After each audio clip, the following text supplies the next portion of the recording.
हाँ जी दोस्तों, क्या हालचाल है आप सभी के?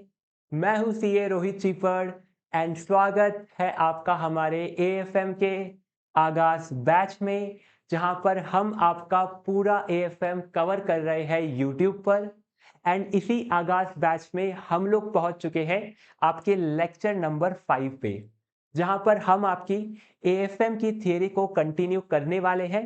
एंड इससे पहले के 4 लेक्चर में हमने आपके चैप्टर नंबर 1, 2, 7 एंड 15 को कवर किया था, जो कि आपके प्योरली थियरी चैप्टर थे।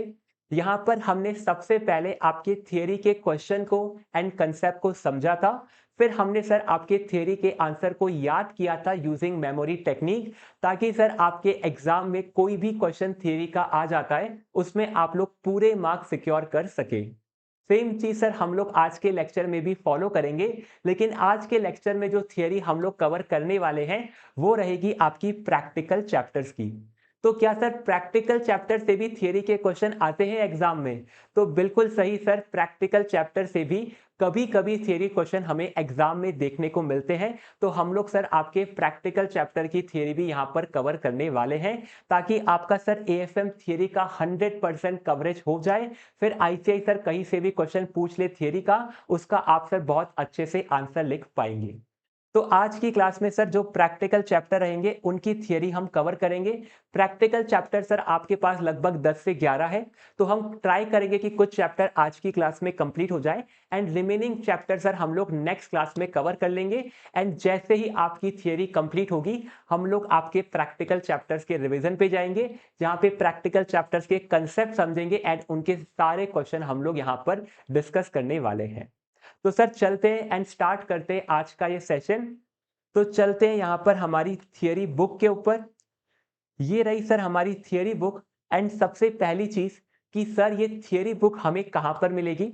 तो ये थियरी बुक को एक्सेस करने के लिए आप लोग पीडब्ल्यू का ऐप इंस्टॉल कर सकते हैं। एंड पीडब्ल्यू के ऐप में जाके आपको सर्च करना है आगाज बैच, जो कि बिल्कुल फ्री ऑफ कॉस्ट है। वहां पर सर आप एनरोल कर लीजिए एंड वहां पर सर आपको नोट्स वाले एरिया में ये थियरी बुक्स अवेलेबल हो जाएगी। तो वहां से सर आप एक्सेस कर सकते हैं। या फिर सर अगर आपको पीडब्ल्यू के ऐप में कोई प्रॉब्लम आ रहा है, तो आप लोग सर टेलीग्राम पे जाके सर्च कर सकते हैं सीए रोहित चीपड़। तो आपको हमारा टेलीग्राम चैनल मिल जाएगा। वहां पर फाइल्स वाले एरिया में भी आपको ये थियरी बुक अवेलेबल रहेगी। तो यहां से सर आप ये थियरी बुक को एक्सेस कर पाएंगे। अब सर चलते हैं आपके इन प्रैक्टिकल चैप्टर्स की थियरी पे, कि सर ये प्रैक्टिकल चैप्टर जो है, यहां से जो थियरी क्वेश्चन आते हैं इनका ट्रेंड क्या रहता है। तो इनके ट्रेंड के लिए हमने यहाँ पर लास्ट 12 अटेम्प्ट के जो सजेस्टेड आंसर है उनको ले लिया है। एंड उनमें से सर कितने थियरी के क्वेश्चन आए हैं उनको हमने प्लॉट कर रखा है। तो यहां पर सर जो आप ब्लू कलर में देख रहे हैं, ये सारे ही आपके प्योरली थियरी चैप्टर है। तो टोटल सर 4 आपके प्योरली थियरी चैप्टर है, जो कि हम लोग कवर कर चुके हैं। एंड मेजरली सर आप देखेंगे तो इन चैप्टर से हर अटेम्प्ट में लगभग एक क्वेश्चन आ रहा है थियरी का। एंड इसके अलावा जो चैप्टर्स है आपके चैप्टर 3 to 6 एंड 8 to 14, ये है सर आपके प्रैक्टिकल चैप्टर्स। इन प्रैक्टिकल चैप्टर से सर मोस्टली आपके प्रैक्टिकल क्वेश्चन ही आते हैं, लेकिन सर कभी कभी आईसीआई यहाँ से थियरी भी पूछ रहा है, जैसे कि आप यहाँ पर देख सकते हैं।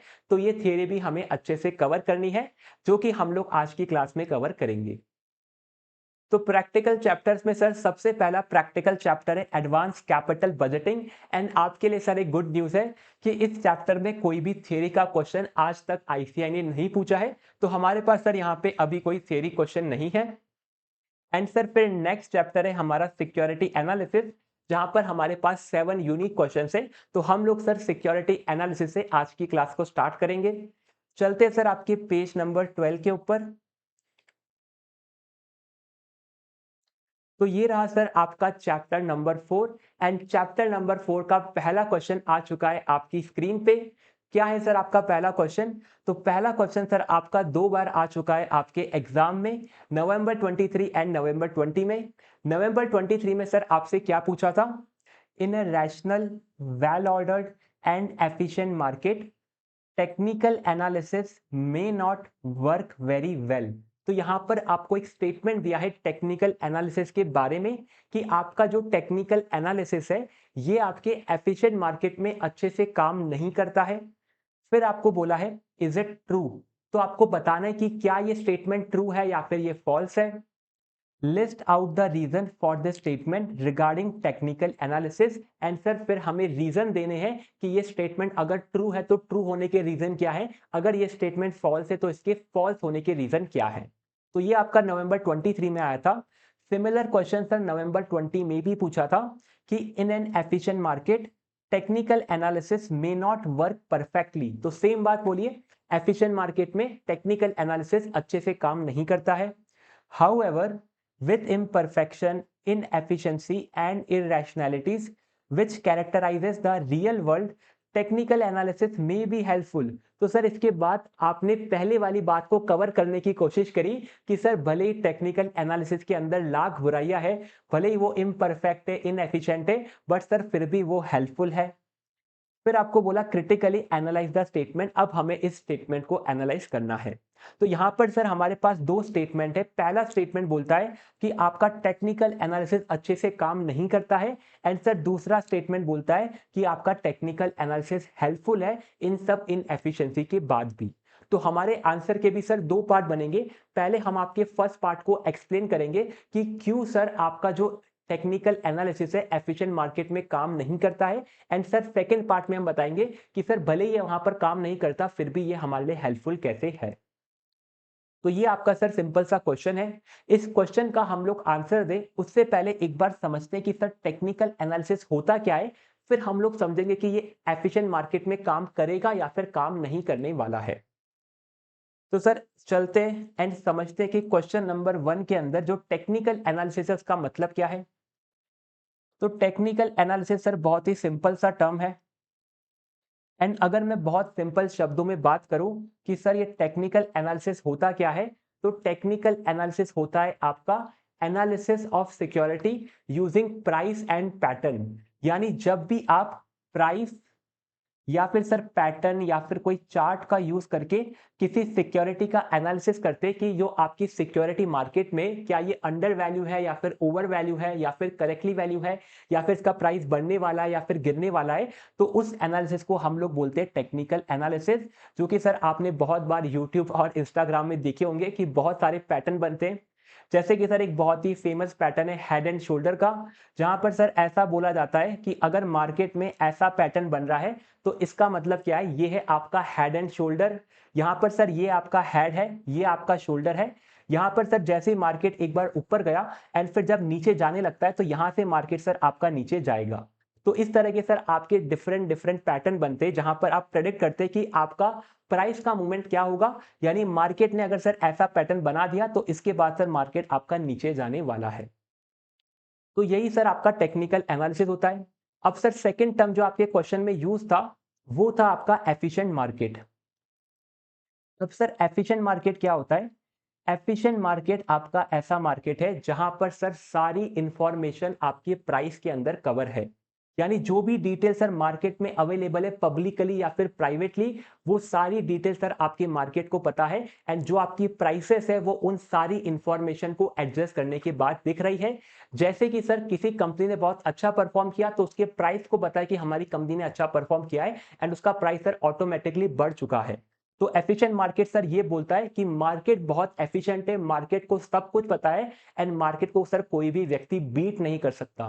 बीट नहीं कर सकता मतलब कि सर मार्केट से ज्यादा रिटर्न कोई भी व्यक्ति बना नहीं सकता। ये होता है सर आपके एफिशिएंट मार्केट का मतलब। अब हमें सर ये बताना है कि क्या मेरा जो टेक्निकल एनालिसिस है जहां पर मैं ये चार्ट वार्ट बनाता हूं, क्या ये मेरे चार्ट हमारे एफिशिएंट मार्केट को बीट कर सकते हैं। तो सर इसका सिंपल सा आंसर है कि एफिशिएंट मार्केट को कोई भी बंदा बीट नहीं कर सकता, भले ही वो आपका टेक्निकल एनालिसिस हो या फिर आपका फंडामेंटल एनालिसिस हो। तो टेक्निकल एनालिसिस और फंडामेंटल दोनों ही आपके एफिशिएंट मार्केट में काम नहीं आएंगे, क्योंकि एफिशिएंट मार्केट में ना ही आपका कोई अंडर वैल्यू स्टॉक है ना ही ओवर वैल्यू स्टॉक है, सारे स्टॉक आपके करेक्टली वैल्यू होते हैं। तो सर सबसे पहले मैं क्या बोलूंगा कि एफिशिएंट मार्केट में मेरा technical analysis will not work. अब क्यों नहीं वर्क करेगा इस पे हम लोग बात करते हैं। तो सर सबसे पहली चीज, सबसे पहला पॉइंट हमारा ये होता है कि टेक्निकल एनालिसिस जो है वो आपका सर एक रैंडम वॉक पे काम करता है कि सर यहां पर हम लोग दिमाग नहीं लगाते कि सर ये जो पैटर्न आपका बना है ना, आपने बोला कि सर ये हेड एंड शोल्डर का पैटर्न था, तो सर ये हेड एंड शोल्डर का पैटर्न है, इसके पीछे का लॉजिक क्या है? तो सर इसके पीछे का कोई लॉजिक नहीं होता। तो यहाँ पर हम ये बोलते हैं कि sir technical analysis random walk पे काम करता है एंड इसके हमारे पास एविडेंस है।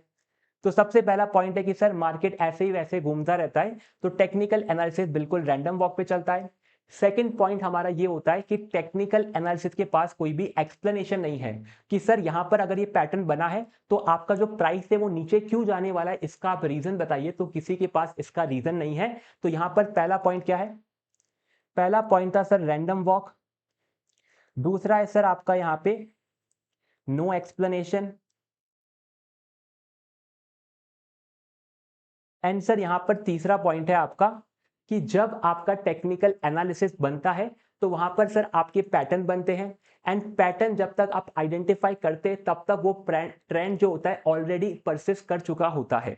यानी कि सर जैसे मैंने ये हेड एंड शोल्डर का पैटर्न आइडेंटिफाई किया यहां तक आते आते, तब तक तो सर ये प्राइस पहले ही नीचे जा चुका होगा। यानी कि सर जब तक आप ट्रेंड को आइडेंटिफाई करेंगे तब तक वो ट्रेंड पहले ही कंप्लीट हो चुका होगा। तो यहां पर सर थर्ड पॉइंट बनता है कि ये वर्क क्यों नहीं करेगा, कि जब तक आपने ट्रेंड को आइडेंटिफाई करा तब तक तो वो ट्रेंड कंप्लीट हो चुका है, तो आप अपनी अपॉर्चुनिटी नहीं बना सकते। एंड लास्ट पॉइंट होता है सर आपका सेल्फ डिफीटिंग प्रपोजिशन, कि सर टेक्निकल एनालिसिस ये बोलता है कि सर जो आपका पैटर्न है उसके अकॉर्डिंग प्राइस मूव करेगा। अब सर बहुत सारे लोगों को अगर पता चल जाए कि ये पैटर्न हमेशा मार्केट में फॉलो होता है एंड उन्हें पता है कि सर यहाँ पर आने के बाद प्राइस नीचे गिरने वाला है, अगर मार्केट में सबको पता है कि सर प्राइस नीचे गिरेगा तो उस टाइम पे सर कोई भी व्यक्ति स्टॉक को बाय नहीं करेगा। अगर कोई भी व्यक्ति बाय नहीं करेगा तो सेल करने वाला अपने स्टॉक को सेल नहीं कर पाएगा एंड सर प्राइस यहां से मूव ही नहीं होगा, क्योंकि सर कोई भी ट्रांजैक्शन को कंप्लीट करने के लिए बायर और सेलर दोनों चाहिए। लेकिन अगर मार्केट में सबको पता है कि सर प्राइस यहां से गिरने वाला है तो यहां पर कोई भी बायर नहीं आएगा, सब सेलर आएंगे और सेलर जब अपने स्टॉक्स को सेल नहीं कर पाएंगे तो यहां पर सर आपका ट्रेंड रुक जाएगा, यहां से नीचे जाना बंद हो जाएगा। तो ये होता है सर आपका कि टेक्निकल एनालिसिस आपके एफिशिएंट मार्केट में काम क्यों नहीं करेगा, क्योंकि सबसे पहली चीज आपका मार्केट रैंडम वॉक करता है, अलग अलग पैटर्न बनाता है। तो रैंडम वॉक सर हमने मार्केट में देखा है। उसके बाद सर जो पैटर्न बनते हैं उनका एक्सप्लेनेशन नहीं है। तीसरा पॉइंट था आपका कि सर जब तक आपका ट्रेंड बनेगा तब तक आपका ट्रेंड सर कंप्लीट हो चुका होगा, यानी जब तक ट्रेंड आइडेंटिफाई होगा तब तक पहले ही मार्केट में मूवमेंट आ गए होंगे। एंड लास्ट पॉइंट था आपका सर यहाँ पे कि ये जो सर आपका ट्रेंड था ये अगर आपने सबको बता दिया तो सर ये एक सेल्फ डिफीटिंग प्रपोजिशन है, क्योंकि अगर सबको पता है कि प्राइस नीचे जाएगा तो सर मार्केट में वो मूवमेंट आने ही नहीं वाला है। तो ये आपका सेल्फ डिफीटिंग प्रपोजिशन है। तो ये आपके सर 4 पॉइंट थे। इसके बाद सर हमें बताना है कि फिर भी आपका टेक्निकल एनालिसिस हेल्पफुल है। कैसे हेल्पफुल है सर ये बात बता दीजिए। तो सर सबसे पहला पॉइंट जो हम इसके फेवर में बोलते हैं वो ये बोलते हैं कि सर जो आपकी फंडामेंटल इंफॉर्मेशन होती है उसको मार्केट में मिलने में थोड़ा टाइम लगता है। जैसे कि सर अगर आज के दिन रिलायंस का रिजल्ट आता है एंड रिलायंस का सर प्रॉफिट 30% से बढ़ जाता है। अगर सर रिलायंस का प्रॉफिट आज के दिन रिजल्ट आया है एंड आज के दिन लोगों को पता चला कि रिलायंस का प्रॉफिट 30% से बढ़ा है, तो ये इंफॉर्मेशन लोगों तक पहुंचने में टाइम लगेगा। तो जैसे जैसे सर इंफॉर्मेशन आपके मार्केट में फैलेगी उसमें सर थोड़ा टाइम लगता है। तो जो आपको टाइम मिलता है उसके बेसिस पे आप अपना टेक्निकल एनालिसिस कंप्लीट कर सकते हैं। तो सर आपका सबसे पहला पॉइंट क्या है फेवर के अंदर, कि फंडामेंटल इंफॉर्मेशन को एसिमिलेट होने में टाइम लगता है। एसिमिलेट मतलब क्या सर? एसिमिलेट मतलब कि मार्केट में फैलने में इंफॉर्मेशन को टाइम लगता है एंड अगर सर आपके इंफॉर्मेशन को फैलने में टाइम लगेगा तो आपका जो पैटर्न है वो धीरे धीरे बनेगा एंड अगर आपने पैटर्न आइडेंटिफाई कर लिया तो आप सर वहां पर पैसा बना सकते हैं। तो पहला पॉइंट है सर हमारा फंडामेंटल इंफॉर्मेशन का। सेकेंड पॉइंट है सर कि जब भी हमारा कोई ट्रेंड बनता है तो वो इंस्टेंट नहीं बनता है। अगर सर मेरा ये जो ट्रेंड आपने देखा था हेड एंड शोल्डर का, तो ये ट्रेंड सर मेरा इंस्टेंट नहीं बना था, यहां पर सर थोड़ा टाइम लगा था। तो अगर सर आपका जो ट्रेंड होता है वो सर धीरे धीरे बनता है, यानी आपका जो ग्रेजुअल शिफ्ट ऑफ ट्रेंड होता है ना कि इमीडिएट शिफ्ट होता है। तो ये ट्रेंड बनने में सर आपको टाइम लगता है। इस टाइम में अगर आपने आइडेंटिफाई कर लिया तो आप सर यहां पर अपने पैसे बना सकते हैं। तो सेकंड पॉइंट जो फेवर में है वो है आपका ग्रेजुअल शिफ्ट। ग्रेजुअल शिफ्ट है ना कि इंस्टेंट शिफ्ट है। तो आपकी जो भी डिमांड एंड सप्लाई में शिफ्ट आने वाला, यानी जैसे आपकी डिमांड बढ़ेगी या सप्लाई कम होगी, इनके ऊपर सर ग्रेजुअल शिफ्ट आता है, क्योंकि आपकी इंफॉर्मेशन भी सर धीरे धीरे मार्केट में एसिमुलेट होती है। एंड सर आपका यहाँ पर लास्ट पॉइंट है कि आपका जो ट्रेंड होता है वो थोड़े टाइम के लिए मार्केट में परचेस करता है। कि सर जो भी आपका ट्रेंड बनता है, ऐसा नहीं कि सर इंस्टेंटली बना इंस्टेंटली खत्म हो गया, थोड़े टाइम के लिए सर मार्केट में वो ट्रेंड चलता रहता है। जैसे अगर कोई शेयर प्राइस बढ़ रहा है तो वो थोड़े टाइम तक बढ़ता रहेगा एंड उसके बाद नीचे गिरेगा, तो आपका trend will persist for some time. तो ये आपके सर कुछ पॉइंट्स है कि टेक्निकल एनालिसिस एफिशिएंट मार्केट में काम क्यों नहीं करेगा एंड सर क्यों ये आपके लिए हेल्पफुल रहेगा। यही सर आपका आंसर भी है। सबसे पहले हमने इसके अगेंस्ट में पॉइंट बता दिए कि सर आपका जो टेक्निकल एनालिसिस है वो रैंडम वॉक पे काम करता है। तो यहां पर सर हमारे पास है कि empirical evidence on random walk hypothesis, कि हमारे पास सर प्रैक्टिकल एविडेंस है कि मार्केट हमारा रैंडम वॉक पे चलता है। सेकंड पॉइंट, अगर कोई रैंडम वॉक पे चलता है तो उसका कोई एक्सप्लेनेशन नहीं है, तो not able to offer convincing explanation. Third point था सर आपका यहां पर कि आपका जब तक ट्रेंड आपने आइडेंटिफाई करा या फिर सिग्नल करा तब तक ट्रेंड ऑलरेडी हो चुका होगा। एंड सर लास्ट पॉइंट था कि ये एक सेल्फ डिफिटिंग प्रपोजिशन है, जितने ज्यादा लोगों को पता चलेगा कि टेक्निकल एनालिसिस ऐसे काम करता है वैसे वैसे सर इसकी वैल्यू खत्म होने लगेगी। Ultimately, technical analysis is a self-defeating proposition. More and more people employ it. Value of such analysis tends to decline. तो ये आपके सर अगेंस्ट में पॉइंट थे। अब इसके बाद सर फेवर में क्या बात बोले आपने? फेवर में सर सबसे पहली बात ये बोली कि इंफॉर्मेशन को एसिमुलेट होने में टाइम लगेगा, तो ट्रेंड थोड़े टाइम तक बना रहेगा। तो यहां पर बोला fundamental info is observe and assimilated over a period of time.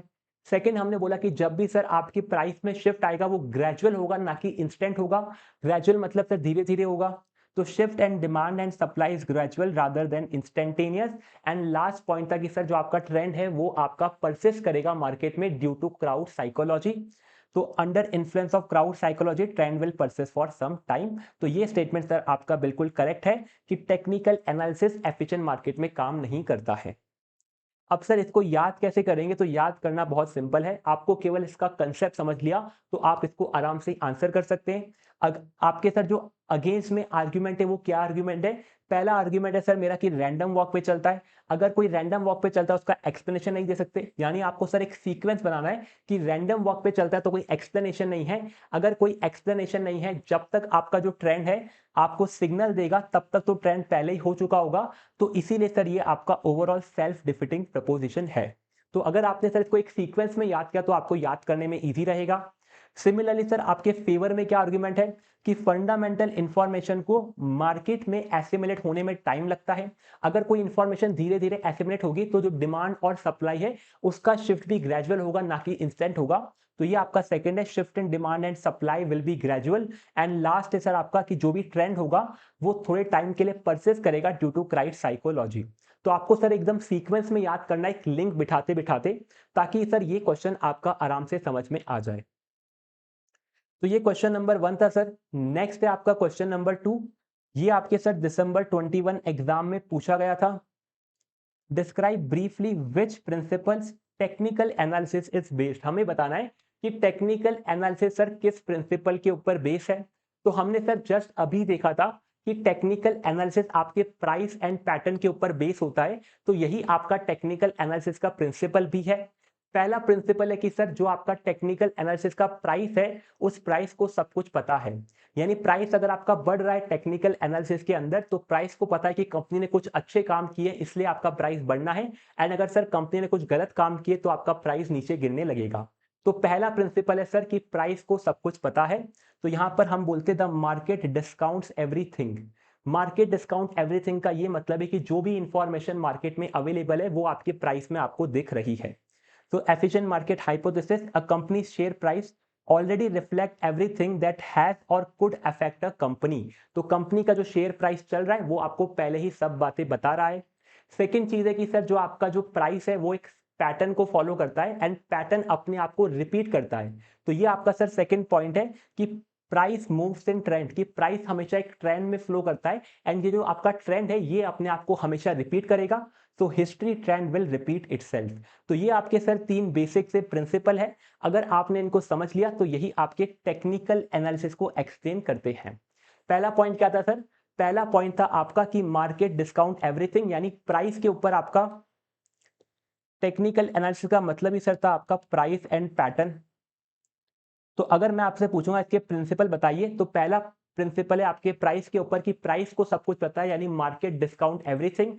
Second था आपका पैटर्न की सर प्राइस आपका पैटर्न में मूव करता है एंड ये पैटर्न अपने आप को रिपीट करता है। ये आपके सर तीनों पॉइंट थे। इनको सर याद कैसे करेंगे? तो याद करने के लिए आपको ध्यान में रखना है कि टेक्निकल एनालिसिस प्राइस और पैटर्न पे बेस्ड है। तो प्राइस से सर आपका मार्केट डिस्काउंट एवरीथिंग एंड फिर है कि price moves in trend and trend repeat itself. तो ये एक सिंगल लाइन सर आपने अच्छे से समझ ली या फिर याद कर ली तो आप पूरा का पूरा आंसर अपने यहां पर लिख सकते हैं। एंड सर इस क्वेश्चन में आपको केवल जो कीवर्ड्स हैं उनको अच्छे से लिखना, यानी ये जो हेडिंग आप देख रहे हैं इन हेडिंग को अगर आपने अच्छे से लिख दिया, बाकी अंदर का जो सर कंटेंट है वो आपने मन से भी लिख दिया तो भी आपको पूरे मार्क्स मिलते हैं ऐसे क्वेश्चंस के अंदर। तो सर बस ये इन कीवर्ड्स को अच्छे से लिख लेना एंड ये बीच बीच में सर कुछ कीवर्ड्स हाईलाइट कर रखे इनको भी समझ लेना आप। जैसे कि sir chart patterns and analyse subsequent market, तो जो आपकी हिस्ट्री है वो सर आपके पैटर्न्स को एंड हिस्ट्री के बेसिस पे अपने आप को रिपीट करती है। तो ये आपका सर क्वेश्चन नंबर 2 था। अब चलते हैं आपके नेक्स्ट क्वेश्चन पे। नेक्स्ट है सर आपका एक्सप्लेन वेरियस मार्केट इंडिकेटर, कि सर मार्केट के डिफरेंट डिफरेंट इंडिकेटर क्या होते हैं जो कि आपको बताए कि सर मार्केट हमारा कैसा चल रहा है, क्या क्या मार्केट आपका बुलिश है या फिर मार्केट बियरिश है, इनको बताने वाले आपके इंडिकेटर क्या होते हैं। ये आपका सर नवंबर 20 की आरटीपी में पूछा गया था। तो इसको समझते हैं सर। हम बात कर रहे हैं क्वेश्चन नंबर 3 की, जहां पर हम देखेंगे मार्केट इंडिकेटर, कि सर मार्केट की कंडीशन को बताने वाले ऐसे कौन से इंडिकेटर हैं। बहुत ही सिंपल सा क्वेश्चन है। सबसे पहली चीज की सर मार्केट की जो इंफॉर्मेशन है या फिर सर मार्केट की जो पोजीशन है उसको बताने में सबसे आगे होता है आपका इंडेक्स। इंडेक्स क्या होता है सर? इंडेक्स होता है आपकी जो टॉप 50 कंपनीज है या फिर टॉप 100 कंपनीज है उनके प्राइस के एवरेज को हम लोग इंडेक्स बोलते हैं। जैसे कि सर इंडिया में चलता है आपका निफ्टी 50, आपका सेंसेक्स, आपका Nifty small cap, Nifty mid cap, तो ये सब सर आपके इंडेक्स होते हैं। निफ्टी 50 टॉप 50 कंपनी का है आपकी एनएसई के ऊपर जो है। आपका सर सेंसेक्स बीएसई का इंडेक्स है, बीएसई आपका बॉम्बे स्टॉक एक्सचेंज है एंड ये आपका सर टॉप 30 कंपनी का इंडेक्स है। ऐसे करके सर यूएस के इंडेक्स अलग है, जापान के इंडेक्स अलग है, तो ऐसे करके आपके डिफरेंट डिफरेंट इंडेक्स है। तो सबसे इंपॉर्टेंट इंडिकेटर होता है आपका इंडेक्स, जो कि सर आपके मार्केट के बारे में बताता है। एंड सर मार्केट में यहां पर आपके दो तरह के इंडेक्स होने चाहिए। पहला आपका breadth index. Sir breadth index मतलब क्या हुआ? तो सर जैसे कि आपका लेंथ और ब्रेथ होता है तो वैसे ही आपका ये ब्रेथ इंडेक्स है।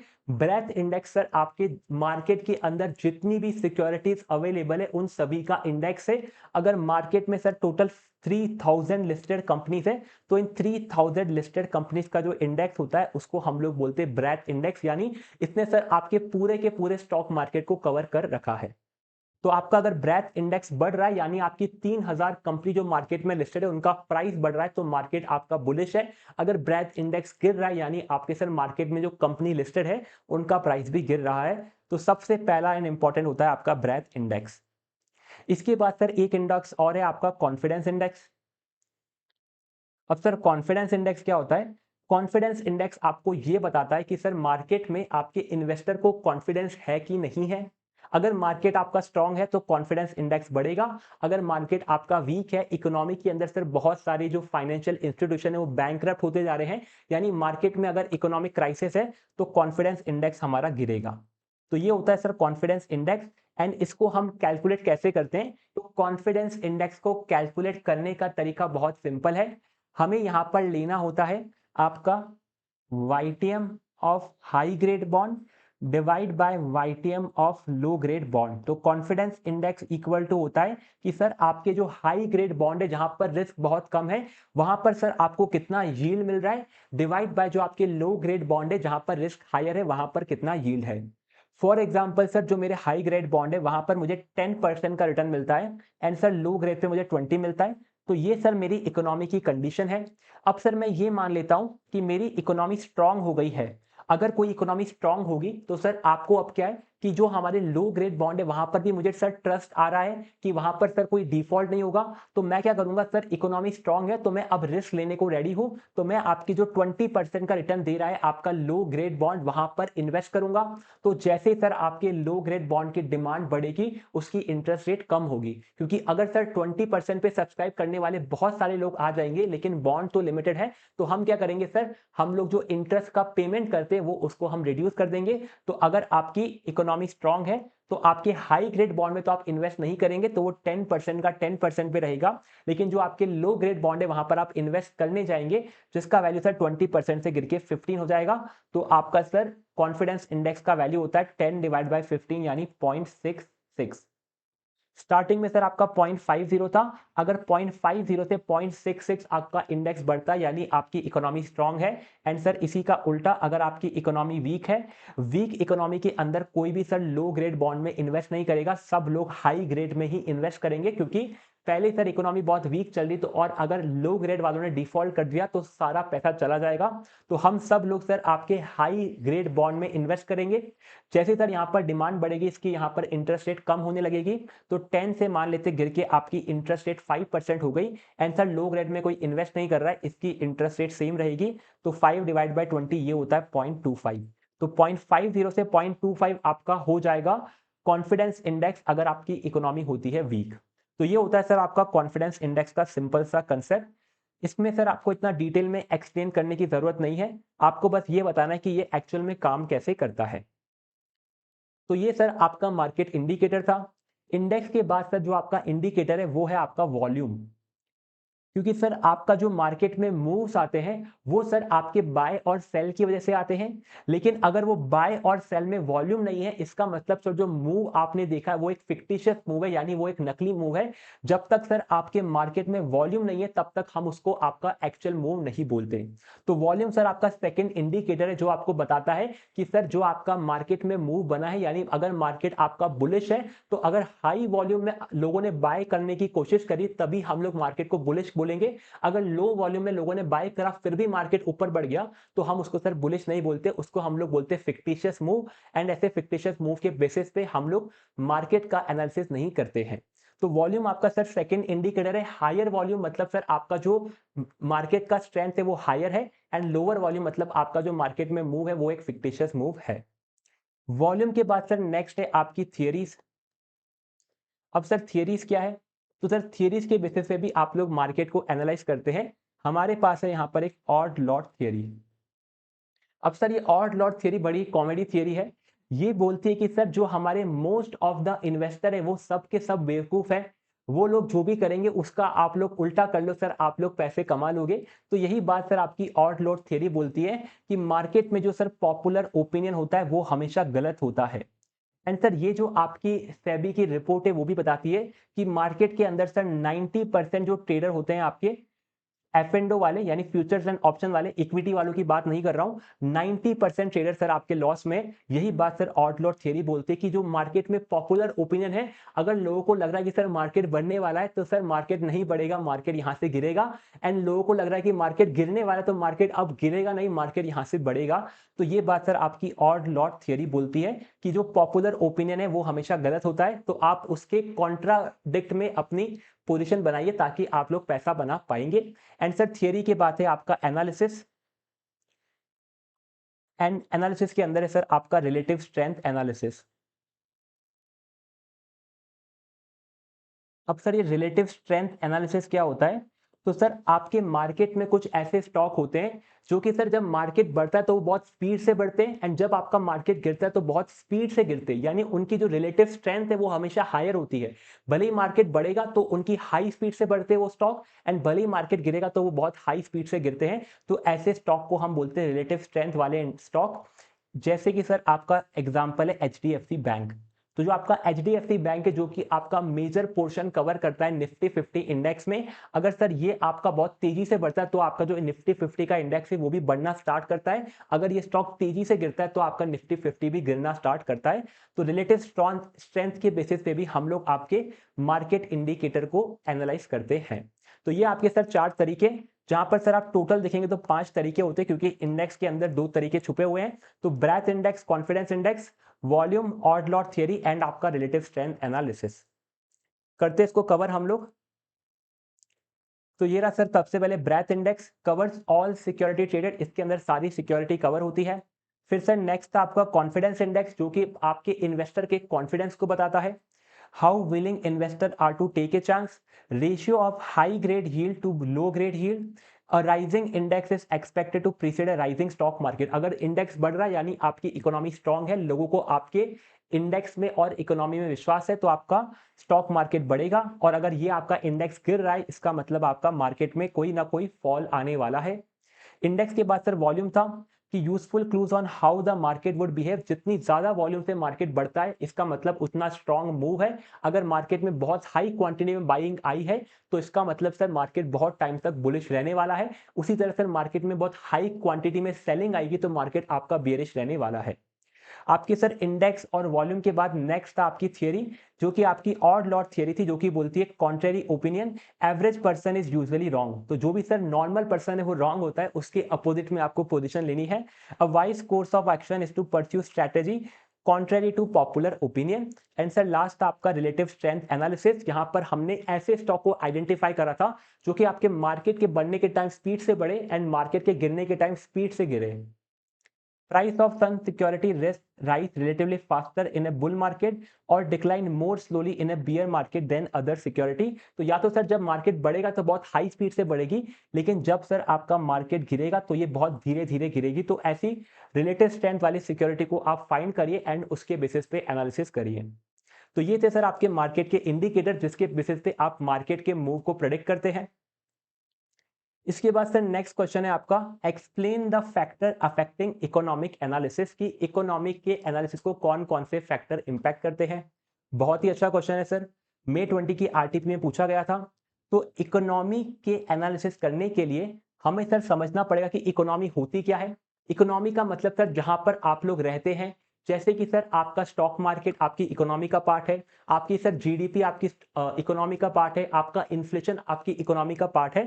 तो इस इकोनॉमी का हम लोग एनालिसिस कैसे करेंगे, तो आपने सर ये डिफरेंट डिफरेंट फैक्टर का एनालिसिस कर लिया, तो आपने इकोनॉमी का एनालिसिस कर लिया। जैसे कि सर सबसे पहला एंड इंपॉर्टेंट कि आपकी जो कंट्री है या फिर आपकी इकोनॉमी है, वहां पर आपकी नेशनल इनकम कितनी है, जिसको हम लोग ग्रॉस नेशनल इनकम बोलते हैं। तो gross national income and other factor को एनालाइज करना पड़ेगा। तो सबसे पहला आपका growth rate of national income and related measure, कि आपकी जो कंट्री की नेशनल इनकम है वो किस स्पीड से ग्रो हो रही है। तो ये था आपका फर्स्ट पॉइंट। सेकंड सर आप बात करते हैं इंडस्ट्री की, कि आपकी कंट्री में जो इंडस्ट्री है वो किस रेट से ग्रो हो रही है, या फिर उनका जो प्रोडक्शन है वो किस रेट से ग्रो हो रहा है। तो growth rate of industrial sector आप चेक करते हैं। इसके बाद नेक्स्ट है सर आपका इन्फ्लेशन, की आपकी इकोनॉमी में इन्फ्लेशन कितना है। एंड जो लास्ट है सर आपका बहुत ही इंटरेस्टिंग है, वो है सर आपका मॉनसून। अब सर मॉनसून कैसे हमारी इकोनॉमी को डिफाइन करता है, तो सर हमें पता है कि इंडिया के अंदर लगभग 50 से 70% लोग आपके एग्रीकल्चर पर डिपेंडेंट है, एंड एग्रीकल्चर हमारा मॉनसून पे डिपेंडेंट है। तो मॉनसून का सर फॉरवर्ड और बैकवर्ड लिंकेज दोनों है। अब सर फॉरवर्ड और बैकवर्ड क्या है, तो सर जैसे कि,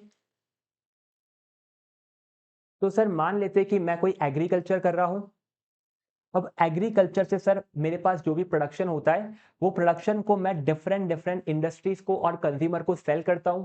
जो भी प्रोडक्शन हम लोग इंडस्ट्री को सेल करते हैं, इंडस्ट्री उस प्रोडक्शन को प्रोसेस करके फिनिश गुड्स क्रिएट करती है। तो जो हमारा एग्रीकल्चर प्रोड्यूस है वो यूज होता है एज रॉ मटेरियल। अब सर अगर मेरा एग्रीकल्चर अच्छा नहीं हुआ है क्योंकि मॉनसून अच्छा नहीं था, तो सर मेरा एग्रीकल्चर प्रोड्यूस कम होगा। अगर किसी चीज की सर सप्लाई कम है तो उसकी प्राइस बढ़ेगी। अगर मेरे एग्रीकल्चर प्रोड्यूस की प्राइस बढ़ेगी तो रॉ मटेरियल की प्राइस बढ़ेगी। रॉ मटेरियल की प्राइस बढ़ने से सर आपका जो फिनिश गुड्स है उस पर इंपैक्ट आएगा एंड उसकी प्राइस भी बढ़ेगी। एंड इसको हम लोग बोलते हैं फॉरवर्ड लिंकेज, कि एग्रीकल्चर अच्छा नहीं होने से आपकी इकोनॉमी के जो बाकी के फिनिश गुड्स है उनकी प्राइस बढ़ने वाली है। सिमिलरली सर आपका बैकवर्ड लिंकेज होता है कि एग्रीकल्चर करने के लिए आपको सर डिफरेंट डिफरेंट चीजों की जरूरत होती है। जैसे कि सर आपको मशीनरी चाहिए, आपको सर लेबर चाहिए, आपको फर्टिलाइजर चाहिए। ऐसे करके सर आपके एग्रीकल्चर के अंदर डिफरेंट डिफरेंट इनपुट्स काम में आते हैं। लेकिन अगर सर मॉनसून अच्छा नहीं हुआ है तो इन सब इनपुट्स की हमें रिक्वायरमेंट नहीं रहेगी। अगर इनकी रिक्वायरमेंट नहीं होगी तो इनका जो सर कंट्रीब्यूशन आपकी इकोनॉमी के अंदर है वो भी धीरे धीरे कम होने लगेगा। तो ये होता है सर आपका बैकवर्ड लिंकेज। तो मॉनसून के ऊपर सर हमारा इकोनॉमी डिपेंडेंट है, तो इकोनॉमी के अंदर मॉनसून को भी आपको कंसिडर करना है। तो ये आपके सर 4 फैक्टर हैं। अब सर इन 4 फैक्टर को याद कैसे करना है? सिंपल सा काम है सर कि आपके 3 फैक्टर तो बहुत ही रिलेटेड हैं, जैसे growth rate of national income and industrial sector before inflation. हम सर इस सिंगल सेंटेंस को अगर याद कर लेंगे कि हमें sir growth rate of national income की, जो कंट्री में लोग रहते हैं उनकी इनकम क्या स्पीड से ग्रो हो रही है, आपकी इंडस्ट्री किस स्पीड से ग्रो हो रही है, एंड आपका इन्फ्लेशन क्या है, ये 3 को अगर आपने डिसाइड कर लिया तो आपने इकोनॉमी का एनालिसिस कर लिया। लास्ट है सर आपका मॉनसून। मॉनसून को याद करने का सर एक थोड़ा फनी तरीका है कि आपका जो इकोनॉमिक होता है तो ECONOM होता है। इस NOM को अगर आपने MON करके लिखा तो आपका मॉनसून बनता है। तो इस तरह से सर आप याद कर सकते हैं, या फिर सर आपको ध्यान में रखना है कि मॉनसून भी एक बहुत ही इंपॉर्टेंट फैक्टर है आपकी इकोनॉमी का। तो शुरू के 3 सर आप याद कर लेंगे, growth rate of national income and industrial sector before inflation. And monsoon को याद करने के लिए सर इकोनॉमिक में से आपको NOM को उल्टा पढ़ना है, जो कि होता है आपका MONSOON। तो ये आपका क्वेश्चन नंबर 4 था। अब चलते सर नेक्स्ट क्वेश्चन नंबर 5 पे। अब यहां पर आपको करना है describe the factor affecting industry analysis. यहां पर सर इंडस्ट्री का एनालिसिस करना है। पहले आपने किया था इकोनॉमी का एनालिसिस, एंड ये आपका सर May 19 एग्जाम में पूछा गया है। तो जब हम लोग सर इंडस्ट्री का एनालिसिस करते हैं तो हम लोग इस पॉइंट ऑफ व्यू से करते हैं कि अगर सर मुझे किसी इंडस्ट्री के अंदर एंट्री लेनी है या फिर मुझे इस इंडस्ट्री के अंदर अपनी कंपनी डालनी है तो मैं क्या क्या बातें ध्यान में रखूंगा, वो होता है आपका इंडस्ट्री एनालिसिस। तो बहुत ही अच्छा कंसेप्ट है सर आपका क्वेश्चन नंबर 5, इंडस्ट्री एनालिसिस। तो सर आप भी अपने फ्रेंड्स के साथ बहुत बार डिस्कस करते होंगे कि आपको इस बिजनेस में जाना चाहिए या फिर इस बिजनेस में जाना चाहिए। तो वही सर हम लोग यहाँ पर बात करने वाले हैं कि हमें सर किस बिजनेस के अंदर एंट्री लेनी चाहिए। तो सबसे पहले सर हम देखते हैं कि जिस भी बिजनेस में हमें जाना है वहां पर सर एंट्री बैरियर क्या है। एंट्री बैरियर मतलब क्या सर, कि वहां पर अगर मुझे अपनी बिजनेस को स्टार्ट करना है या फिर अपने स्टार्टअप को चालू करना है तो वहां पर सर क्या कोई लाइसेंस की रिक्वायरमेंट है, क्या वहां पर कोई मशीनरी की रिक्वायरमेंट है, क्या वहां पर बहुत हाई कैपिटल लगती है। तो ऐसे करके आपको चेक करना है कि वहां पर सर एंट्री बैरियर क्या है। तो सबसे पहला स्टेप होता है इंडस्ट्री को एनालाइज करने के लिए कि वहां पर सर एंट्री बैरियर क्या है। एक बार सर आपने एंट्री बैरियर को समझ लिया, इसको क्रैक कर लिया, नेक्स्ट सर आप लोग जाएंगे आपके टेक्नोलॉजी के ऊपर कि सर इस इंडस्ट्री के अंदर टेक्नोलॉजी क्या है। इस टेक्नोलॉजी के ऊपर आप लोग R&D करेंगे, रिसर्च एंड डेवलपमेंट। तो ये होता है सर आपका सेकंड स्टेप कि सबसे पहले आपने इंडस्ट्री के एंट्री बैरियर को समझा एंड फिर आपने लिखा कि यहाँ पर आप लोग क्या टेक्नोलॉजी लेके आ सकते हैं, क्या रिसर्च एंड डेवलपमेंट करने की जरूरत है। एक बार सर आपकी टेक्नोलॉजी एंड R&D कंप्लीट हुई तो नेक्स्ट स्टेप होता है आपका प्रोडक्ट। अब सर आपको अपना प्रोडक्ट बिल्ड करना है जिसको आप लोग मार्केट में सेल कर सके। एंड प्रोडक्ट बिल्ड करते टाइम आपको मल्टीपल चीजों का ध्यान रखना है कि सर प्रोडक्ट की लाइफ साइकिल क्या है। सेकंड चीज की सर प्रोडक्ट की डिमांड और सप्लाई क्या है। थर्ड चीज की सर आपकी जो प्रोडक्ट है उसकी कॉस्टिंग या फिर प्रॉफिटेबिलिटी क्या रहेगी। तो ऐसे करके सर प्रोडक्ट के बारे में आपको डिफरेंट चीजें डिफाइन करनी पड़ेगी। एक बार आपने आपका प्रोडक्ट कंप्लीट कर लिया तो नेक्स्ट स्टेप होता है आपका कंपटीशन, कि आपका सर जो मार्केट में कंपटीशन है वो क्या नया कर रहा है एंड उस कंपटीशन को हम लोग कैसे बीट करेंगे।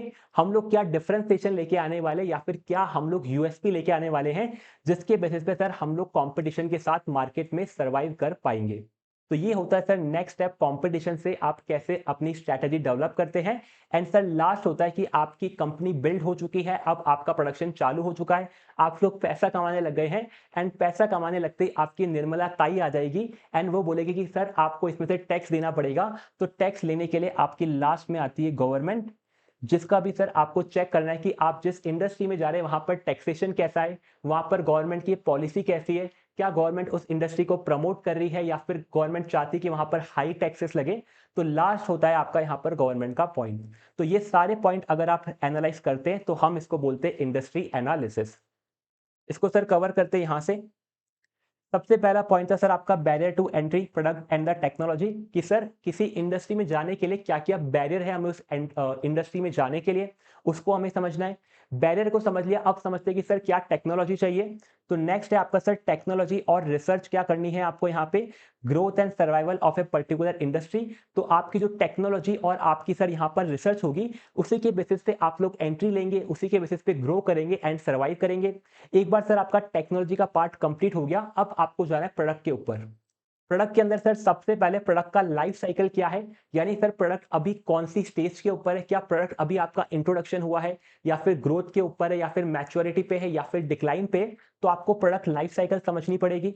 High profitability in initial and growth, तो आपकी initial phase and growth space में प्रॉफिटेबिलिटी हाई होती है, लेकिन जैसे ही आप मैच्योर होते हैं या फिर डिक्लाइन होते हैं तो आपकी प्रॉफिटेबिलिटी धीरे धीरे कम होने लगती है।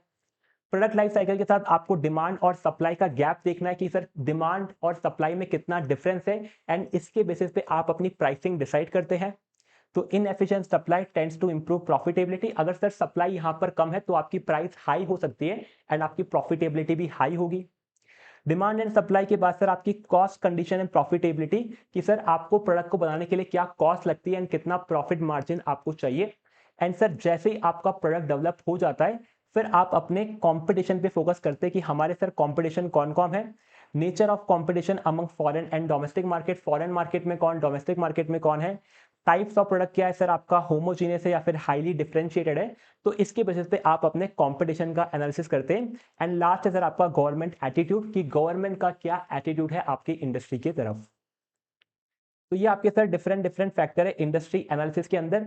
इसको भी सर आपको सीक्वेंस में समझना है। सबसे पहले आप इंडस्ट्री में एंट्री लेंगे, एंट्री के बाद आप अपनी टेक्नोलॉजी पे काम करेंगे एंड टेक्नोलॉजी के बेसिस पे आप अपना प्रोडक्ट डेवलप करेंगे। एंड प्रोडक्ट के अंदर सर आपके मल्टीपल पॉइंट थे कि प्रोडक्ट लाइफ साइकिल क्या है, डिमांड सप्लाई क्या है, कॉस्ट कंडीशन एंड प्रॉफिटेबिलिटी क्या है। प्रोडक्ट एक बार डेवलप हो गया, फिर आप लोग कंपटीशन पे फोकस करेंगे एंड कंपटीशन के बाद लास्ट में आती है आपकी गवर्नमेंट का एटीट्यूड क्या है आपकी इंडस्ट्री की तरफ। तो ये आपका सर क्वेश्चन नंबर 5 था। नेक्स्ट है सर आपका क्वेश्चन नंबर 6, जो कि आरटीपी नवंबर 18 में पूछा गया था। Explain the challenges to efficient market theory. तो हमें ये बताना है कि आपकी एफिशिएंट मार्केट थियरी में क्या क्या चैलेंजेस आते हैं। तो हम लोग आपके चैलेंजेस बताएं, उससे पहले हमें ये समझना होगा कि ये एफिशिएंट मार्केट थियरी होती क्या है। तो एफिशिएंट मार्केट थियरी बहुत ही सिंपल सी थियरी है। ये आपको ये बात बोलती है कि आपका मार्केट एफिशिएंट तभी होगा जब मार्केट की जितनी भी इंफॉर्मेशन है ये आपके मार्केट के प्राइस में रिफ्लेक्ट होने लगेगी। यानी सर आपकी जो इंफॉर्मेशन पब्लिक इंफॉर्मेशन है एंड प्राइवेट इंफॉर्मेशन है, जब सर दोनों इंफॉर्मेशन प्राइस में दिखेगी तब आपका मार्केट एफिशिएंट है। अगर किसी कंपनी की न्यूज आती है या इंफॉर्मेशन आती है कि उस कंपनी ने सर बहुत अच्छा परफॉर्म किया, उनका प्रॉफिट बहुत अच्छे से बढ़ा है, तो ये प्रॉफिट बढ़ने की जो खबर है या फिर इंफॉर्मेशन है, ये आपके प्राइस में पहले से ही इनकॉर्पोरेट होगी, तो आपका मार्केट यहां पर एफिशिएंट बोला जाएगा। अब सर मार्केट एफिशिएंट हो, इसके अंदर क्या क्या चैलेंज आएंगे, तो बहुत ही सिंपल सी बात है। आपकी sir efficient market theory information पर फोकस करती है कि इंफॉर्मेशन सारी प्राइस को पता हो, लेकिन सर इंफॉर्मेशन में ही आपके चैलेंज है। सबसे पहला चैलेंज कि सर मार्केट में जो इंफॉर्मेशन है वो इनएडिक्वेट है, यानी कि सर आपकी जो बहुत सारी कंपनीज है वो अपनी इंफॉर्मेशन पब्लिक में डिस्क्लोज नहीं करती, जैसे आपकी प्राइवेट कंपनीज है। एंड जो आपकी सर लिस्टेड कंपनीज है जो इंफॉर्मेशन डिस्क्लोज करती है, वो भी सर आपको फाइनेंशियल्स में जा जाके ढूंढनी पड़ती है। हर कंपनी सर ट्राई करती है कि कोई बुरी खबर हो तो हम उसको फाइनेंशियल में दबाने की कोशिश करते हैं। तो सर यहाँ पर आपका सबसे पहला इशू है या फिर चैलेंज है कि इंफॉर्मेशन की बहुत इनएडिक्वेसी है। Information is neither freely available nor rapidly transmitted. तो हमारे पास सर कोई सेंट्रल पोर्टल नहीं है जहां पर सारी की सारी कंपनीज की, प्राइवेट कंपनी पब्लिक कंपनी, सारी कंपनीज की सिक्योरिटी की इंफॉर्मेशन अवेलेबल हो। नेक्स्ट है सर आपकी जो इंफॉर्मेशन तो आपको मिल गई, अब इस इंफॉर्मेशन को आपको प्रोसेस करना है, लेकिन इंफॉर्मेशन को प्रोसेस करने की जो कैपेबिलिटी है वो हमारे पास लिमिटेड है। तो भले ही सर आपको एक बार इंफॉर्मेशन मिल जाए, बट हमारे पास इंफॉर्मेशन प्रोसेसिंग कैपेबिलिटीज लिमिटेड है, क्योंकि हम लोग सर ह्यूमन बीइंग है। हमारे पास सर एक कैपेबिलिटी है कि हम इस कैपेबिलिटी तक ही हमारी इंफॉर्मेशन को प्रोसेस कर सकते हैं। तो sir human information processing capabilities are sharply limited. तो ये हमारा सर सेकंड पॉइंट है। थर्ड पॉइंट है सर हमारा जो मार्केट में जो इन्वेस्टर है वो बहुत ही इरेशनल तरीके से काम करते हैं, तो इरेशनल बिहेवियर रहता है। हमने सर हमारे एएफएम के अंदर मल्टीपल टाइम पढ़ा है कि कैसे हम लोग सिक्योरिटी का वैल्यूएशन करते हैं, कैसे सर हम लोग पी मल्टीपल यूज करते हैं, कैसे हम लोग कैश फ्लो को डिस्काउंट करके आपका इंट्रिंसिक वैल्यू कैलकुलेट करते हैं। बट सर मार्केट में क्या होता है, मार्केट में कोई भी फंडामेंटल वैल्यूएशन पे ध्यान ही नहीं देता है। वो देखता है सर मार्केट में प्राइस कितना चल रहा है एंड सारा का सारा गेम आपके टेक्निकल पे चलता है। तो मार्केट के अंदर सर जो फंडामेंटल रूल्स है उनको कोई फॉलो नहीं करता कि सर फंडामेंटल वैल्यू के अकॉर्डिंग किसी स्टॉक का वैल्यू अगर 50 रुपीज आ रहा है लेकिन मार्केट प्राइस उसका 100 चल रहा है, तो भी लोग उसको बाय करते हैं एंड उस 100 को 150 तक लेके चले जाते हैं। तो ये आपका सर इरेशनल बिहेवियर है मार्केट के अंदर कि फंडामेंटल प्राइस को आप ध्यान नहीं देते। Investor rationality will ensure close correspondence between market price and intrinsic value, but this practice is not true. But ऐसा मार्केट में होता नहीं है। तो ये आपकी सर थर्ड चैलेंज है। लास्ट चैलेंज है सर कि आपके मार्केट के अंदर बहुत सारे ऑपरेटर्स है, बहुत बड़ी बड़ी पार्टीज है एंड सर इनके पास इतना पैसा है कि सर ये मार्केट को आपसे बहुत तेजी से मूव कर सकते हैं या फिर बहुत ही तेजी से मार्केट को बढ़ा सकते हैं या फिर गिरा सकते हैं। तो मार्केट के अंदर सर मोनोपोलिस्टिक इन्फ्लुएंस है, यानी यहाँ पर ऑपरेटर बड़े हुए हैं जो कि सर आपके कोई से स्टॉक को बहुत तेजी से बढ़ा देंगे एंड जैसे सर आप लोग उसमें एंटर करेंगे वैसे सर वो स्टॉक को डंप करना स्टार्ट करेंगे एंड डंप करते करते उसके प्राइस को जीरो पे लेके आ जाएंगे। तो powerful institution and big operator wield great influence over the market. तो बहुत बड़ा इनका इन्फ्लुएंस होता है जिसकी वजह से आपकी प्राइसेस एंड आपके इंडेक्स पर इंपैक्ट आता है। तो ये आपका सर क्वेश्चन 6 था। इसको याद कैसे करेंगे, बहुत सिंपल तरीका है सर। एफिशिएंट मार्केट के अंदर जो चैलेंज है वो आपके मार्केट को इनएफिशिएंट बना रहा है। तो इनएफिशिएंट मार्केट होने के सर कारण क्या है, आपका सर जो आई है यही कारण है। पहला आई है sir information in adequacy. Second I है सर आपका इंफॉर्मेशन प्रोसेसिंग कैपेबिलिटीज आपकी। नेक्स्ट आई है सर आपका इरेशनल बिहेवियर। तो आपका सर मार्केट में बिहेवियर इरेशनल है। एंड लास्ट आई है आपका इन्फ्लुएंस, यानी आपका मोनोपोलिस्टिक इन्फ्लुएंस है जहां पर ऑपरेटर और बड़े इंस्टीट्यूशन आपकी प्राइस को फ्लक्चुएट या फिर मैनिपुलेट करते हैं। तो यहां पर ये आपका तरीका रहेगा याद करने का कि चैलेंज टू एफिशिएंट मार्केट आपके मार्केट को इनएफिशिएंट बनाएगा एंड इनएफिशिएंट के आई से आपके 4 आई आते हैं। Information inadequacy, information processing capabilities limited है, आपका सर इरेशनल बिहेवियर है एंड आपका मोनोपोलिस्टिक इन्फ्लुएंस है। नेक्स्ट एंड लास्ट क्वेश्चन है सर आपका क्वेश्चन नंबर 7। यहां पर आपसे आरटीपी नवंबर 24 में पूछा गया था कि explain the types of test that can be employed to empirically verify weak form of efficient market theory. कि सर आपकी एफिशिएंट मार्केट थियरी ये बोलती है कि मार्केट की इंफॉर्मेशन आपकी प्राइस को पता है। तो sir week form of efficient market theory क्या बोलेगी, वीक फॉर्म ये बात बोलेगी कि सर मार्केट की सारी इंफॉर्मेशन आपके प्राइस को पता नहीं है। अब sir week form of efficient market theory को टेस्ट करने के लिए हमारे पास कौन कौन से तरीके हैं, तो ये तरीके सर हमने आपके प्रैक्टिकल पार्ट में भी समझे थे। सिक्योरिटी एनालिसिस के अंदर आपके वीक फॉर्म ऑफ एफिशिएंसी को टेस्ट करने के लिए सबसे पहला तरीका था आपका serial correlation test. Serial correlation में हम क्या करते थे कि सर आपके पास एक सीरीज ऑफ डेटा होता था कि सर मार्केट के अंदर प्राइसेस ये थे। तो अगर सर आपको 20 डेज के प्राइसेस गिवन है तो 20 डेज के प्राइसेस को सर आप दो पार्ट में डिवाइड करते थे, 1 to 10 days and 11 to 20 days. And अब इन प्राइसेस के बीच में आप लोग कोरिलेशन कैलकुलेट करते थे। अगर सर इनके बीच में आपका कोरिलेशन एग्जिस्ट करता है, यानी सर आपके जो पास्ट प्राइसेस है ये आपके फ्यूचर प्राइसेस को प्रेडिक्ट करते एंड मार्केट में ट्रेंड परसिस्ट करता है, तो ऐसे में हम बोलते थे मार्केट आपका एफिशिएंट है। लेकिन अगर मार्केट में कोई भी ट्रेंड परसिस्ट नहीं करता है, मार्केट आपका रैंडम वॉक पे चलता है, कोई भी कोरिलेशन एग्जिस्ट नहीं करता है, तो हम उसको बोलते थे इनएफिशिएंट मार्केट। तो ये हमने सर आपके प्रैक्टिकल में पढ़ा था कि सीरियल कोरिलेशन टेस्ट आपकी सीरीज को दो पार्ट में डिवाइड करके कोरिलेशन कैलकुलेट करता है। कोरिलेशन एग्जिस्ट है तो मार्केट एफिशिएंट है, कोरिलेशन एग्जिस्ट नहीं है तो मार्केट आपका एफिशिएंट नहीं है। तो price change in one period has to be correlated with price change in some other period. Price changes are considered to be serially independent. तो ये आपका सर सीरियल कोरिलेशन टेस्ट था। नेक्स्ट था sir आपका run test. Run test में हम क्या करते थे, रन टेस्ट के अंदर भी हम लोग आपके प्राइस का डेटा लेते थे। जैसे अगर मैंने 20 डेज का प्राइस का डेटा लिया, अब इसके अंदर हम लोग नंबर ऑफ रन कैलकुलेट करते थे। नंबर ऑफ रन क्या होते हैं सर, जैसे आपका प्राइस बढ़ता है तो हम इसको बोलते हैं रन नंबर 1। फिर सर जैसे प्राइस आपका गिरने लगता है तो हम इसको बोलते हैं रन 2। फिर वापस से बढ़ता है तो रन 3, फिर वापस से गिरता है तो रन 4।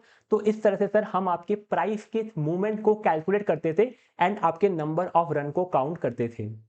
फॉर एग्जाम्पल सर जैसे मैंने आपका ये प्राइस का मूवमेंट बनाया, तो ये था आपका फर्स्ट रन, फिर यहाँ से गिरा तो सेकेंड रन, वापस से बढ़ा तो थर्ड रन, ये था फोर्थ रन, ये था फाइव्थ एंड ये था आपका सिक्स रन।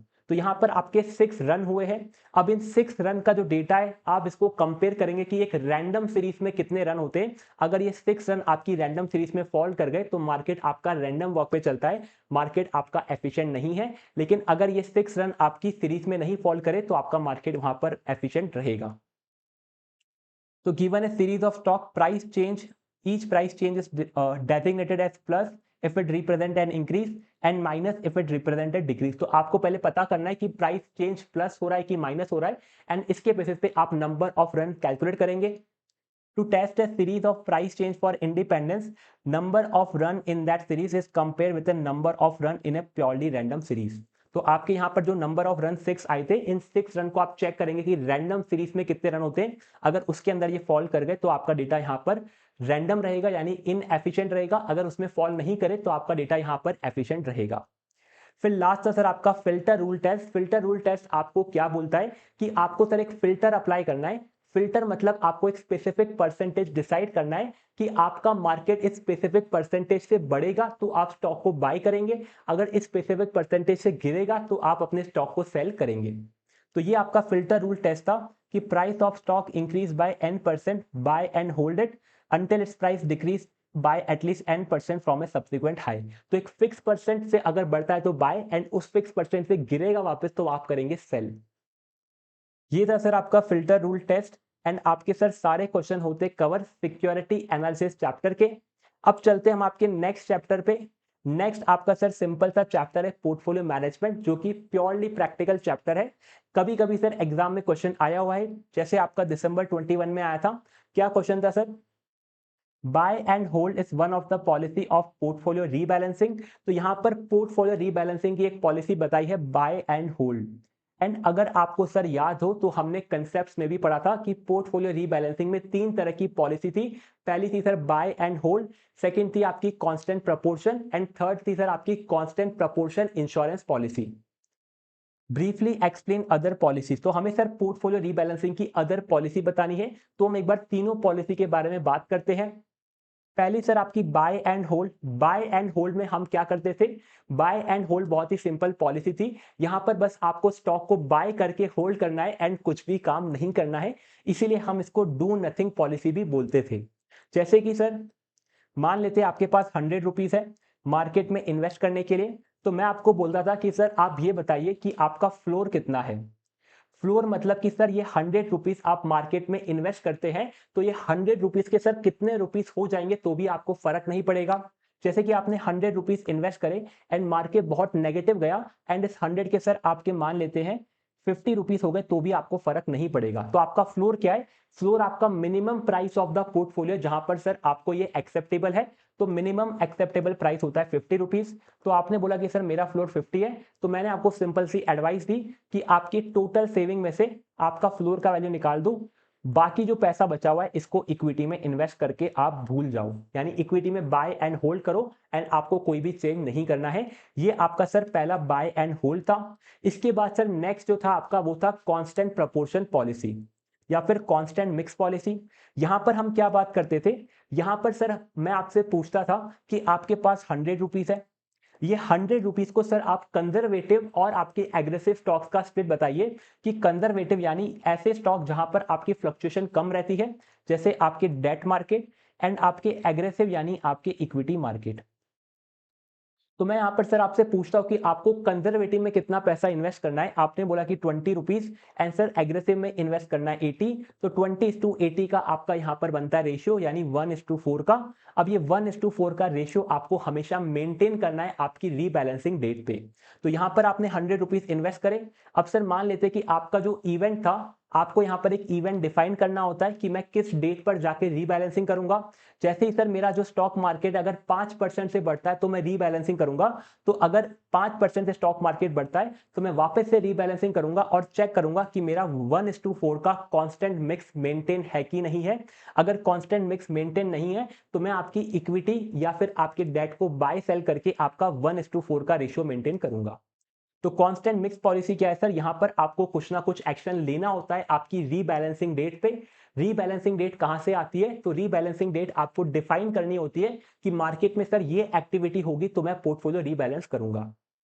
तो इसको हम लोग डू समथिंग पॉलिसी बोलते हैं। Maintains an exposure to stock at a constant percentage, तो यहाँ पर एक कांस्टेंट मिक्स या कांस्टेंट परसेंटेज बताते हैं कि इस परसेंटेज पे हमें हमारा एक्सपोजर मेंटेन करना है। पीरियोडिक रीबैलेंसिंग करते हैं जब भी प्राइस आपका ऊपर या नीचे होता है। Value of aggressive portfolio to the value of conservative portfolio will be held constant, तो यहाँ पर आपका रेशियो हमेशा कांस्टेंट रहता है। ये थी आपकी कांस्टेंट मिक्स पॉलिसी। इसके बाद सर आपकी थी कांस्टेंट प्रपोर्शन इंश्योरेंस पॉलिसी। यहाँ पर क्या होता है सर, यहाँ पर भी मैं आपसे पूछता हूँ कि सर आपका फ्लोर कितना है, यानी मिनिमम एक्सेप्टेबल प्राइस क्या है कि पोर्टफोलियो का वैल्यू इतना गिरेगा तो प्रॉब्लम नहीं है। यहाँ पर भी सर आपने आपका फ्लोर बताया 50 रुपीज, तो मैंने बोला कि 100 रुपीज आपके पास है, 50 रुपीज सर आपको सेव करने, तो 50 रुपीज आपके पास अवेलेबल है रिस्क लेने के लिए। अब ये रिस्क का सर आप मल्टीप्लाई करते हैं मल्टीप्लायर से कि सर जितना आपके पास कैपिटल अवेलेबल है रिस्क लेने का, उसके ऊपर आपको और कितना रिस्क लेना है। अगर आपका रिस्क मल्टीप्लायर 1.2 का है तो 50 इंटू 1.2, यानी आपके पास भले ही सर 50 रुपीज का रिस्क लेने के लिए है, लेकिन आप फिर भी 60 रुपीज का रिस्क ले रहे हैं, यानी 60 रुपीज आप इन्वेस्ट कर रहे हैं एंड रिमेनिंग 40 आप लोग अपनी कंजर्वेटिव स्टॉक में इन्वेस्ट करते हैं। तो ये होता है sir constant proportion insurance policy, जहां पर आप फ्लोर डिफाइन करते हैं। फ्लोर के बेसिस पे आप अपना रिस्की कैपिटल निकालते हैं एंड इस रिस्की कैपिटल को आप मल्टीप्लायर से मल्टीप्लाई करते हैं।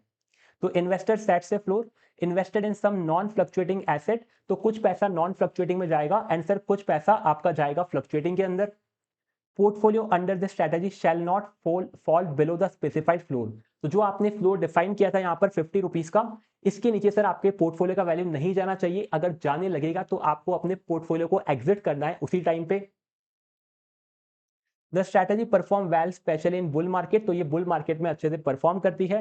एंड सर अगर मार्केट के अंदर बहुत शार्प रिवर्सल है, यानी बहुत फ्लक्चुएशन है मार्केट के अंदर, वॉलेटिलिटी बहुत ज्यादा है, तो ये स्ट्रैटेजी अच्छे से काम नहीं करती है। यहाँ पर सर इन्वेस्टमेंट इन शेयर कैसे निकालते हैं, पोर्टफोलियो वैल्यू यानी कितनी सेविंग आपके पास है माइनस फ्लोर वैल्यू, एंड इसको मल्टीप्लाई करते हैं मल्टीप्लायर से, तब आपको पता चलता है कि आपको रिस्की इन्वेस्टमेंट या फिर इक्विटी शेयर में इन्वेस्टमेंट कितना करना है। Multiplier is a fix constant whose value shall be more than 1, तो आपका मल्टीप्लायर हमेशा 1 से ज्यादा रहेगा। तो ये आपका क्वेश्चन 1 था। एंड इसका सर नेक्स्ट लास्ट क्वेश्चन है क्वेश्चन 2, जो कि जैन 21 एग्जाम में पूछा गया है। Risk are inherent and integral part of market discuss. हमें डिस्कस करना है कि सर रिस्क आपका इनहेरेंट या फिर आपके मार्केट का ही एक पार्ट होती है, तो ये कौन से रिस्क की बात हो रही है, तो सर जो रिस्क आपके मार्केट का पार्ट होती है उसको हम लोग बोलते हैं सिस्टमैटिक रिस्क। तो yes, risk is an integral part and this is a type of systematic risk, क्योंकि मार्केट का एंड स्टॉक की रिस्क का जो पार्ट मार्केट से डिपेंडेंट है उसको हम लोग सिस्टमैटिक रिस्क यानी कि बीटा से रिप्रेजेंट करते थे। Which affect price of any particular share move up or down consistently for some time period in line with other shares in the market, यानी आपकी जो शेयर या सिक्योरिटी का प्राइस है वो आपकी मार्केट की जो सिक्योरिटीज है उसके बेसिस पे मूव करेगा। A general rise is refer to as bullish trend, a general fall is bearish trend. फिर आपको बताना है कि प्राइस अगर बढ़ता है तो उसको बुलिश ट्रेंड बोलते हैं एंड प्राइस अगर गिरता है तो उसको बेरिश ट्रेंड बोलते हैं। तो यहाँ पर सर कुछ लास्ट में आपके इंडेक्स के या फिर मार्केट के एग्जांपल दिए हैं, जैसे बीएससी का sensitive index, BSc national, NSC index. तो ये आपका सर सिंपल सा आंसर था क्वेश्चन नंबर 2 का। तो ये आपका sir chapter number 6 portfolio management होता है कंप्लीट।